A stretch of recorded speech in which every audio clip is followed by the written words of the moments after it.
ప్రభు అయిన యేసుక్రీస్తు నామంలో డానియల్ గారికి వందనాలు తెలియజేస్తున్నాను. మీరు అడిగిన ప్రశ్నకి జవాబు చెప్పాలని చెప్పి ఈ వీడియో నేను చేయడం జరుగుతుంది. ఇప్పుడు అపోస్తలుల కార్యము 2వ అధ్యాయంలో 17వ వచనంలో ఏముంటుందంటే, అంత్యదినముల యందు నేను మనుషులందరి మీద నా ఆత్మను కుమ్మరించెదను,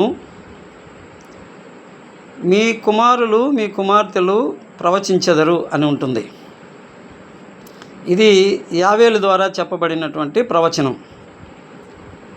యేసుక్రీస్తు ప్రభువు కూడా ఆయన శిలువ మరణం పొందేటప్పుడు ఆయన తన శిష్యులతో వాగ్దానం చేస్తాడు, నేను మిమ్మల్ని అనాథలుగా విడిచి వెళ్ళను, నేను వెళ్ళిన తర్వాత మీ దగ్గరికి ఆదరణకర్తను పంపిస్తాను, ఆయన మీలో ఉండి మీతో ఉండి మిమ్మల్ని సర్వసత్యంలోనికి నడిపిస్తాడు అని చెప్పి యేసు ప్రభు కూడా వాగ్దానం చేస్తాడు.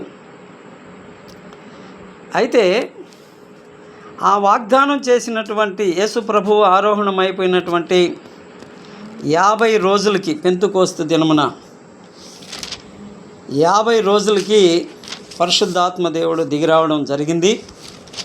అప్పుడు యూదులు సుమారు 3000 మంది మీదకి దేవుని ఆత్మ రావడం, వారు అన్య భాషలు మాట్లాడడం, వారు సంఘంగా ఏర్పడడం జరిగింది.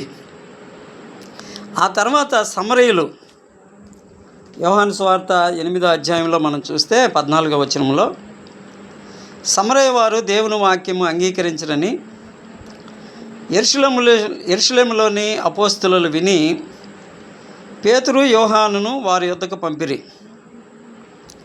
వీరు వచ్చి తాము పరిశుద్ధాత్మ పొందవలెనని వారి కొరకు ప్రార్థన చేసిరి. అంతకు ముందు వారిలో ఎవరి మీద ఆయన దిగి ఉండలేదు. ఇక్కడ చూడు, ఒక వచనం అంతకు ముందు అని తెలుగులో తర్జుమా చేయబడినటువంటి మాట. గ్రీకు భాషలో ఉపయోగించిన పదం ఏంటంటే ఉడిపో అంటే ఇంతకుముందు జరగాల్సింది ఏదో ఒక కారణం చేత అది జరగలేదు, ఇప్పుడు జరిగింది. ఎందుకనంటే ఇక్కడ మనం చూస్తే యావేలు ప్రవచనం ద్వారా దేవుడు చెప్పబడినటువంటి ప్రవచనము మనుషులందరి మీద, మొదటిసారి యూదుల మీదకి దేవుని ఆత్మ వచ్చింది, రెండోసారి సమరయుల మీదకి వచ్చింది, మూడోసారి అన్ని జనుల మీదకి వచ్చింది. అంటే కొర్నేలి విషయంలో మనం చూస్తాం. కొర్నేలి అంతకుముందే దేవుని యందు భయభక్తులు కలిగిన వాడు అని మొదటే చెప్పబడింది, కానీ దేవుని ఆత్మ అతని మీదకి రాలేదు. ఎప్పుడు వచ్చింది? పేతురు వాళ్ళ ఇంటికి వెళ్ళి అక్కడ దేవుని వాక్యాన్ని బోధించిన తర్వాత అక్కడ ఉన్నటువంటి అన్ని జనులందరూ కూడా దేవుని ఆత్మను పొందుకున్నారు. అంతకుముందే పేతురుకి దేవుడు దర్శనం ద్వారా చూపించాడు. ఏమని చూపించాడు? ఈ యొక్క దుప్పటిలో ఉన్నటువంటి చతుష్పాద జంతువులను చంపి నీవు ఆహారంగా తిను. ఈ దర్శనం ఉద్దేశం పేతురికి అప్పుడు అర్థం కాలేదు. ఎప్పుడైతే అన్ని జనుల దగ్గరకు వచ్చి అక్కడ వీరందరూ పరిశుద్ధాత్మను పొందుకున్నారో అప్పుడు దేవుడు అన్ని జనులను కూడా తన సంఘంగా చేర్చుకున్నాడు అనేటువంటి విషయం పేతురు గ్రహించి ఆ 10వ అధ్యాయంలోనే 36వ వచనంలో అంటాడు, యేసుక్రీస్తు అందరికీ ప్రభువు.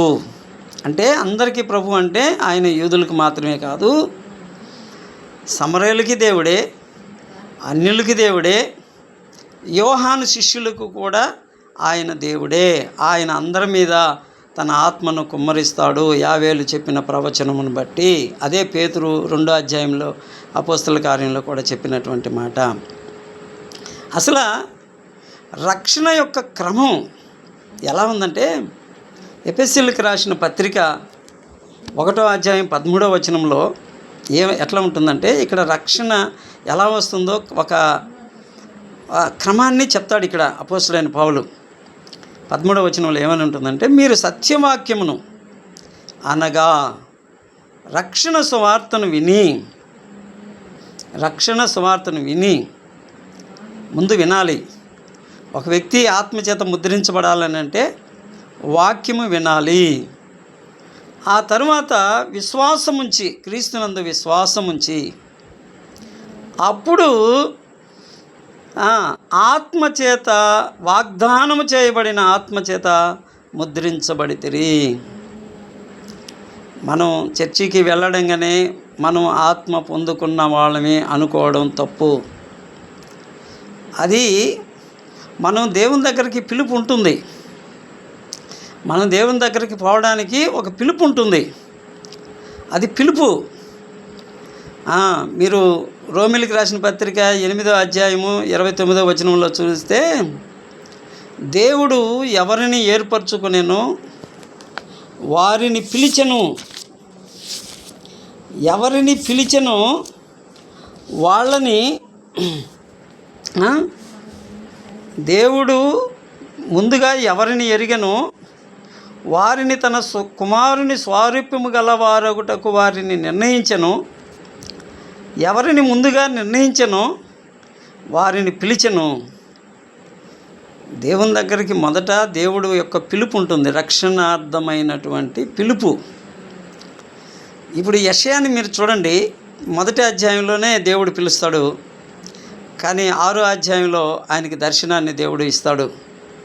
ఎవరిని పిలిచెనో వారిని నీతిమంతులుగా తీర్చెను. నీతిమంతులుగా తీర్చాలంటే, నీతిమంతుడు అవ్వాలంటే ముందు పరిశుద్ధాత్మ దేవుడు వాని హృదయంలోనికి వచ్చి, యోహాను సువార్త 16వ అధ్యాయం 8వ వచనం ప్రకారంగా ఆయన వచ్చి పాపమును గూర్చియు, నీతిని గూర్చియు, తీర్పును గూర్చియు మనలను ఒప్పింపజేయును. ఒక వ్యక్తి పరిశుద్ధాత్మ దేవుని హృదయంలోనికి వచ్చి నేను పాపినని అతన్ని ఒప్పింపజేయకపోతే వాడికి మారు మనసు లేదు. వాడు భక్తి గలవాడు అయి ఉండొచ్చు, తర్వాత పొందుకుంటాడు. నిజంగా మారు మనసు దేవుడు ఇస్తే పొందుకుంటాడు. అంతేకాని నీళ్ళల్లో మునిగి బాప్తిజం తీసుకున్నంత మాత్రాన పరిశుద్ధాత్మ దేవుడు వచ్చినట్టు కాదు, అట్లా రాడు. రక్షించబడినటువంటి వ్యక్తికి నీటి బాప్తిస్మము అనేది ఒక సూచన, అలంకారప్రాయం. అంతేగాని నీటి బాప్తిజం తీసుకున్న వాళ్ళందరూ దేవుని బిడ్డలు కారు. రోమిలికి రాసిన పత్రికలో చెప్తాడు, నా ఆత్మ లేనివాడు నా వాడు కాదు, వాడికి పరలోకం లేదు, రక్షణ లేదు, మారు మనసు లేదు. కాబట్టి ఎందుకు ఇన్ని సందర్భాల్లో దేవుడు వారి మీదకి వచ్చాడు అంటే, అందరిలో దేవుని ఆత్మను ఆయన సంఘంలో అందరూ ఉన్నారు. యూదులు ఉన్నారు, సమరయులు ఉన్నారు, అన్యులు ఉన్నారు, యోహాను శిష్యులు ఉన్నారు, ధర్మశాస్త్రాన్ని అనుసరించే వాళ్ళు ఉన్నారు. అందరినీ ఆయన సంఘంగా కూర్చి ఆయన సంఘంగా ఏర్పరచుకున్నాడు. అందుకని అక్కడ 4 సందర్భాలలో వేరువేరుగా ఆయన రావడం జరిగింది. మిగతా విషయాలు నేను మరలా నీతో పంచుకుంటాను. Okay, thank you.